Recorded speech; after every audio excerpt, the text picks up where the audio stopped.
Hey, salut, comment tu vas?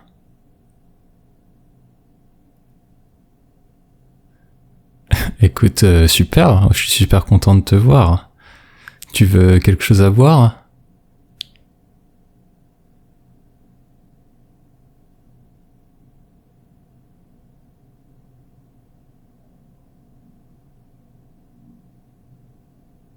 Ouais, ça marche. Ok, attends, je vais nous servir.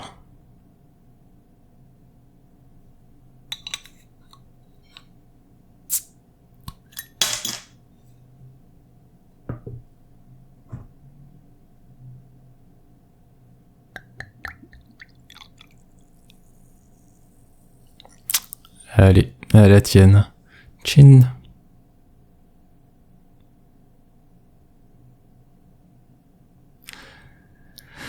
Alors, qu'est-ce que tu racontes de neuf?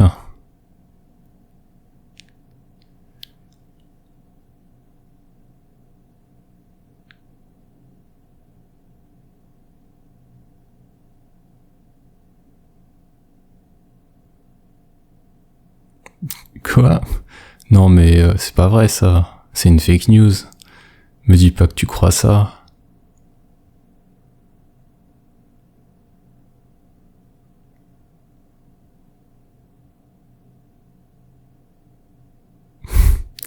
Bah non, franchement, l'armée russe ferait pas le poids face à nous. Attends, ça fait quand même presque 4 ans qu'ils sont embourbés en Ukraine.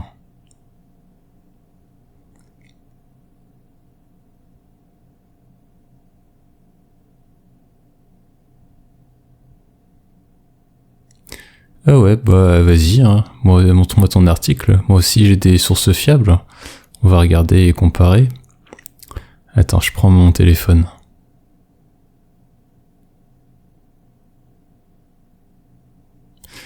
Ok, alors attends, j'ouvre ta page.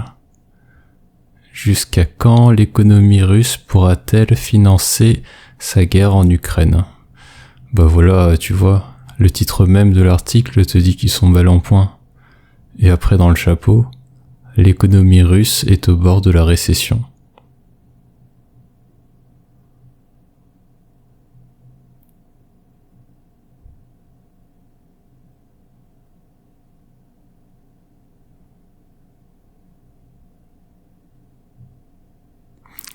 Oui, ouais, c'est vrai que 4% de croissance en 2023 et 2024, ouais, c'est pas mal quand même.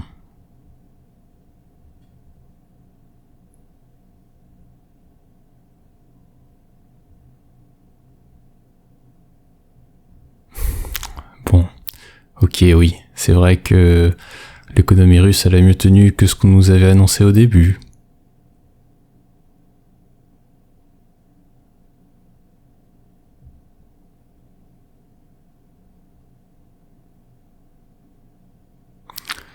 Ah oui, je me souviens d'avoir entendu parler de ce rapport l'année dernière, je crois.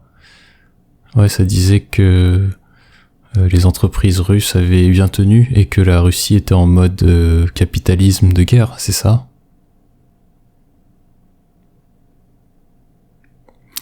Non mais maintenant je te dis, ils sont mal barrés.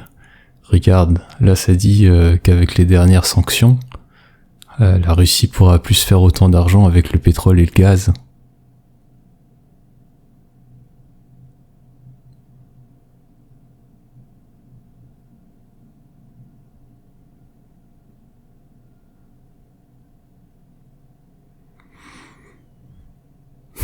Ah, le fameux service national volontaire. J'avoue que j'ai pas trop compris le principe, si c'était pour se préparer à se faire attaquer par la Russie ou pas.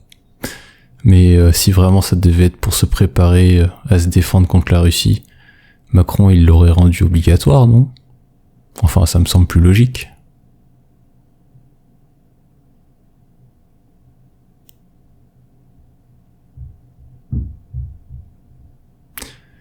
Ouais, je suis d'accord. Dans tous les cas, si on se fait attaquer demain, c'est pas ça qui va faire la différence. C'est quoi l'armée russe? 1 ou 2 millions de soldats, un truc comme ça?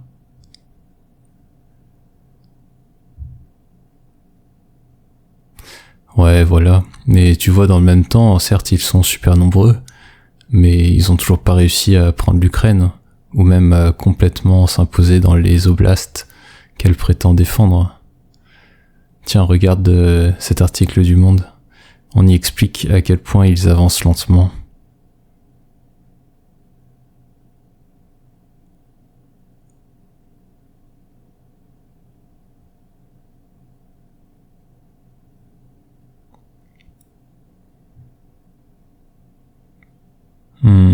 À quoi tu penses quand tu dis que l'armée russe a réussi à s'adapter en Ukraine ?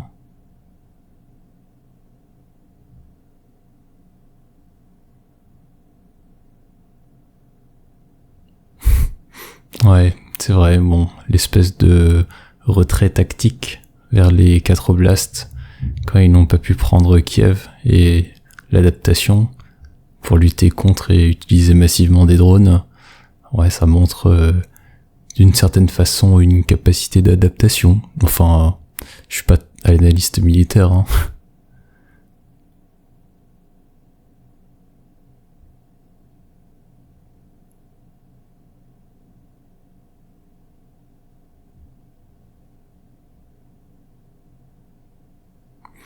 Ouais, tu trouves que c'est vraiment une preuve de réussite de leur R&D ?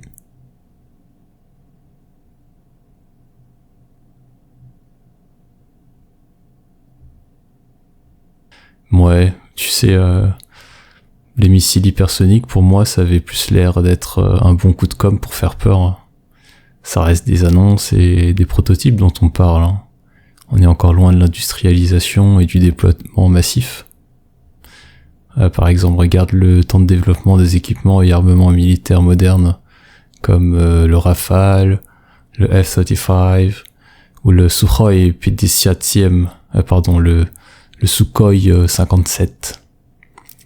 Il faut bien 10 ans pour passer à l'industrialisation après le premier vol.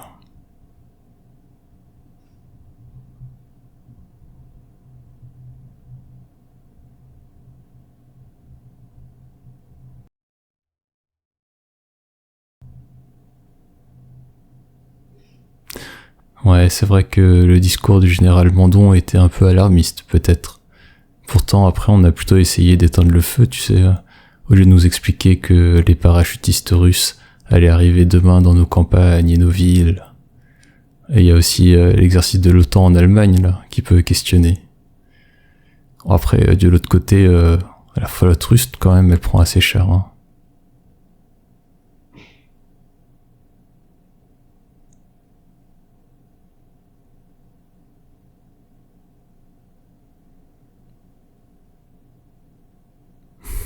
Ouais, bah, finalement, tu sais, t'as raison, on sait jamais trop, en fait. D'un côté, on a l'impression qu'aux infos, on nous dit oh là là, on est foutu si on fait rien.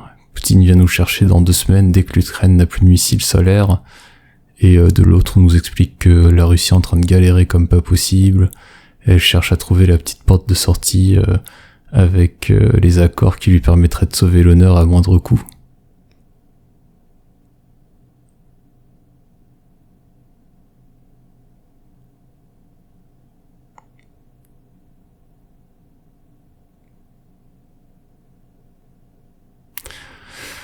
Euh, ouais, oula, j'irai pas jusque là, hein. C'est pas quand même un petit peu conspirationniste de citer 1984 et le Double Think? Ouais, après tu vas me sortir à nouveau ton histoire que le RN ou l'ex-FN, c'est aussi un coup orwellien des libéraux progressistes pour surveiller et encadrer ceux qui pourraient s'opposer à eux, alors.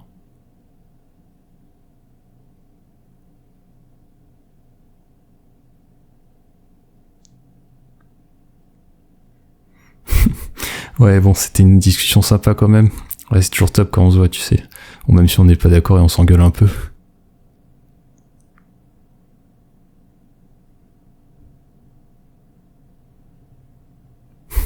Ouais, t'inquiète pas. Ça change pas qu'on reste amis, hein. Et c'est sympa de s'engueuler de temps en temps quand même. Tant qu'on reste amis. Allez, je t'embrasse. Tu passes le bonjour, hein. On se capte à la prochaine. Allez, bisous.